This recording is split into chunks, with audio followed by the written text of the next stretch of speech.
Good morning. It's Victor here, and this is your weekly financial markets roundup. We'll start over in the US, where last week, Thursday, the S&P closed higher, essentially posting its best Q1 performance in 5 years. For that day on Thursday, which was the last trading day for the last week, as the market was closed on Friday in observance of the Good Friday holiday, the S&P was up 0.11%. The Dow added 12 basis points, while the Nasdaq slipped 12 basis points. Now, for the quarter, the S&P was up 10.2%. The Dow advanced 5.6%, which was its best performing Q1 since 2021, while the Nasdaq popped 9.1%. In a fifth straight winning month for the major indexes, really, the S&P was up 3.1% for the month of March. The Dow was up 2.1% for the month of March, while the Nasdaq added 1.8% for the month of March. On the economic front, initial jobless claims came in lower than expected at 210,000 jobs. Also, PC data came in, pretty much in line with expectation at 2.5% for the headline and 2.8% for core PCE year on year. Also, US GDP for Q4 of 2023 came in at 3.4%. Which was lower than the 4.9% that we had in Q3. Nevertheless, it was still a very strong showing as consumer spending remained really, really resilient. For the remainder of the week, attention will be focused on unemployment data, which will be out on Friday. That is likely to, going to provide some near-term direction for the markets, and markets really will be focused on that number to get a sense of, how the Fed rates path would pan out from here on out. Fed Chairman Jerome Powell at a forum on Friday at the San Francisco Fed hinted at the fact that the Fed was, or the FOMC was going to take its time to start cutting rates. I was going to be cautious about that really, because according to him, the labor market is still very strong. The economy is still very strong.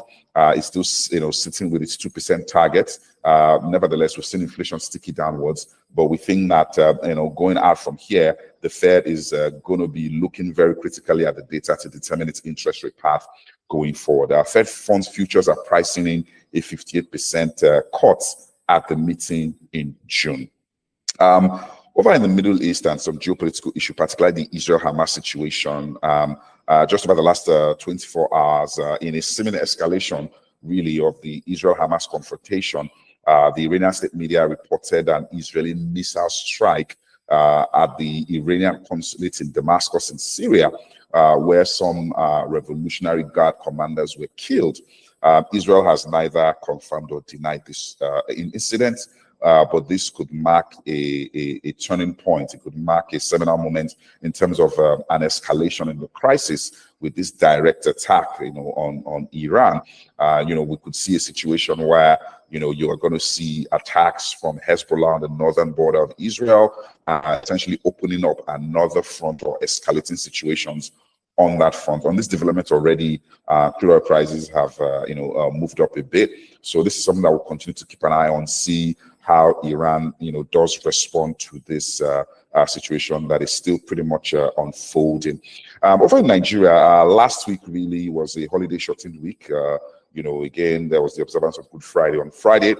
We had a treasury bill auction on Wednesday where the stock rates really surprisingly closed unchanged, considering the fact that the previous day, the Monetary Policy Committee of the Central Bank had increased the benchmark rate by 200 basis points from 22.75 to 24.75. Also at the auction, bond auction on Monday, we had seen stock rates also increase. So it was quite surprising that, the stock rates at the treasury bill auction remained the same. This basically led to a significant, compression of yields at the secondary market as all of the unfilled bids basically flowed into the secondary market with very little offers to fill in those bids anyway. So we saw a compression in yields at the secondary market. It was pretty much the same story, in the bond market as well.